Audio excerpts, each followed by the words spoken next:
ছেলেটার বয়স হবে বছর 10। পরের ঘরে মানুষ। যেমন আগাছা বেড়ে ওঠে ভাঙা বেড়ার ধারে, মালির যত্ন নেই, আছে আলোক বাতাস বৃষ্টি, পোকামাকড় ধুলোবালি, কখনো ছাগলে দেয় মুড়িয়ে, কখনো মাড়িয়ে দেয় গরুতে।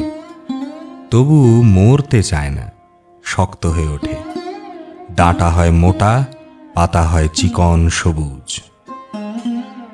ছেলেটা কুল পাড়তে গিয়ে গাছের থেকে পড়ে, হাড় ভাঙে, বুনো বিস্ফল খেয়ে ওর ভিড়মি লাগে। হ্রদ দেখতে গিয়ে কোথায় যেতে কোথায় যায়, কিছুতেই কিছু হয় না। আধমরা হয়েও বেঁচে ওঠে, হারিয়ে গিয়ে ফিরে আসে কাদা মেখে কাপড় ছিঁড়ে। মার খায় দমাদম, গাল খায় অজস্র, ছাড়া পেলেই আবার দেয় দৌড়।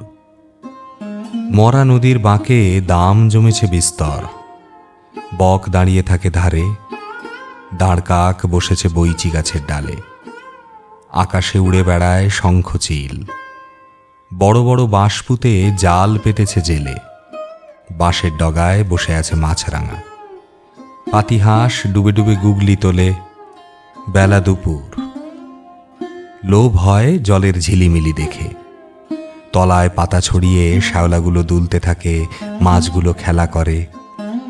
আরও তলায় আছে নাকি নাগকন্যা, সোনার কাকই দিয়ে আছড়ায় লম্বা চুল, আঁকা বাঁকা ছায়া তার জলের ঢেউয়ে। ছেলেটার খেয়াল গেল ওইখানে ডুব দিতে। ওই সবুজ স্বচ্ছ জল সাপের চিকন দেহের মতো। কি আছে দেখেই না, সবটাতে এই তার লোভ। দিল ডুব, দামে গেল জড়িয়ে। চেঁচিয়ে উঠে খাবি খেয়ে তলিয়ে গেল কোথায়। ডাঙায় রাখাল চড়াচ্ছিল গরু, জেলেদের ডিঙি নিয়ে টানাটানি করে তুললে তাকে। তখন সে নিঃসাড়। তারপরে অনেক দিন ধরে মনে পড়েছে চোখে কি করে সর্ষে ফুল দেখে, আধার হয়ে আসে। যে মাকে কচিবেলায় হারিয়েছে তার ছবি জাগে মনে, জ্ঞান যায় মিলিয়ে। ভারী মজা, কি করে মরে সেই মস্ত কথাটা। সাথীকে লোভ দেখিয়ে বলে, একবার দেখ না ডুবে, কোমরে দড়ি বেঁধে আবার তুলব টেনে। ভারী ইচ্ছা করে জানতে ওর কেমন লাগে। সাথী রাজি হয় না, ও রেগে বলে, ভীতু ভীতু ভীতু কথাকার। বকশিদের ফলের বাগান, সেখানে লুকিয়ে যায় জন্তুর মতো। মার খেয়েছে বিস্তর, জাম খেয়েছে আরো অনেক বেশি। বাড়ির লোকে বলে, লজ্জা করে না বাঁদর? কেন লজ্জা? বকশিদের খোঁড়া ছেলে তো ঠেঙিয়ে ঠেঙিয়ে ফল পাড়ে, ঝুড়ি ভরে নিয়ে যায়, গাছের ডাল যায় ভেঙে, ফল যায় দোলে। লজ্জা করে না? একদিন পাকড়াশিদের মেজো ছেলে একটা কাঁচ পরানো চোঙ নিয়ে ওকে বললে, দেখ না ভিতর বাগে। দেখল নানা রং সাজানো, নাড়া দিলেই নতুন হয়ে ওঠে। বললে, দে না ভাই আমাকে, তোকে দেব আমার ঘষা ঝিনুক, কাঁচা আম ছাড়াবি মজা করে, আর দেব আমের কষির বাঁশি। দিল না ওকে, কাজেই চুরি করে আনতে হলো। ওর লোভ নেই, ও কিছু রাখতে চায় না, শুধু দেখতে চায় কি আছে ভিতরে। খোকন দাদা কানে মোচড় দিতে দিতে বললে, চুরি করলি কেন? লক্ষ্মী ছাড়াটা জবাব করলে, ও কেন দিল না, যেন চুরির আসল দায় পাকড়াশিদের ছেলের। ভয় নেই, ঘৃণা নেই ওর দেহটাতে। কোলা ব্যাং তুলে ধরে খপ করে। বাগানে আছে খোঁটা পোতার এক গর্ত, তার মধ্যে সেটা পোষে, পোকামাকড় দেয় খেতে। গুবরে পোকা কাগজের বাক্সে এনে রাখে, খেতে দেয় গোবরের গুটি। কেউ ফেলে দিতে গেলে অনর্থ বাঁধে। স্কুলে যায় পকেটে নিয়ে কাঠ বেড়ালি। একদিন একটা হেলে সাপ রাখলে মাস্টারের ডেস্কে। ভাবলে দেখি না কি করে মাস্টার মশাই।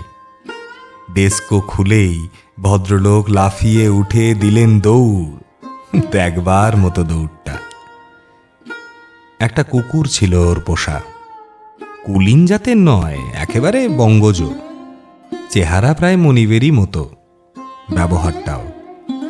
অন্ন জুটত না সবসময়, গতি ছিল না চুরি ছাড়া। সেই অপকর্মের মুখে তার চতুর্থ পা হয়েছিল খোঁড়া। আর সেই সঙ্গেই কোনো কার্যকারণের যোগে শাসনকর্তাদের শশা ক্ষেতের বেড়া গিয়েছিল ভেঙে।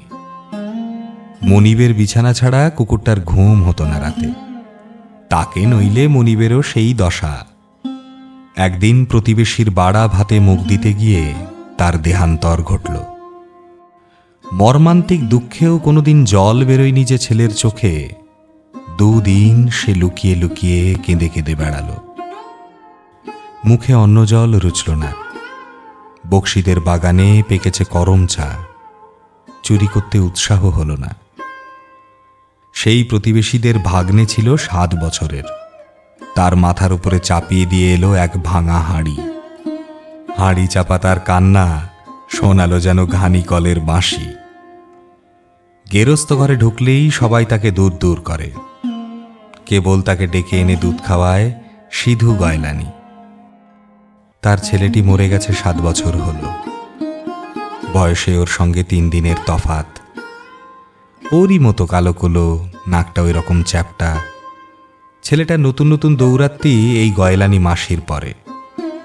তার বাঁধা গরু দড়ি দেয় কেটে, তার ভাঁড় রাখে লুকিয়ে, খয়েরের রং লাগিয়ে দেয় তার কাপড়ে। দেখি না কি হয় তারই বিবিধ রকম পরীক্ষা। তার উপদ্রবে গয়লানি স্নেহ ওঠে ঢেউ খেলিয়ে। তার হয়ে কেউ শাসন করতে এলে সে পক্ষ নেয় ওই ছেলেটারই। অম্বিকে মাস্টার আমার কাছে দুঃখ করে গেল। শিশু পাঠে আপনার লেখা কবিতাগুলো পড়তে ওর মন লাগে না কিছুতেই। এমন নিরেট বুদ্ধি। পাতাগুলো দুষ্টুমি করে কেটে রেখে দেয়, বলে ইঁদুরে কেটেছে। এত বড় বাঁদর। আমি বললুম, সে ত্রুটি আমারই। থাকতো ওর নিজের জগতের কবি, তাহলে গুবরে পোকা এত স্পষ্ট হতো তার ছন্দে, ও ছাড়তে পারত না। কোনোদিন ব্যাঙের খাঁটি কথাটি কি পেরেছি লিখতে? আর সেই নেড়ি কুকুরের ট্র্যাজেডি।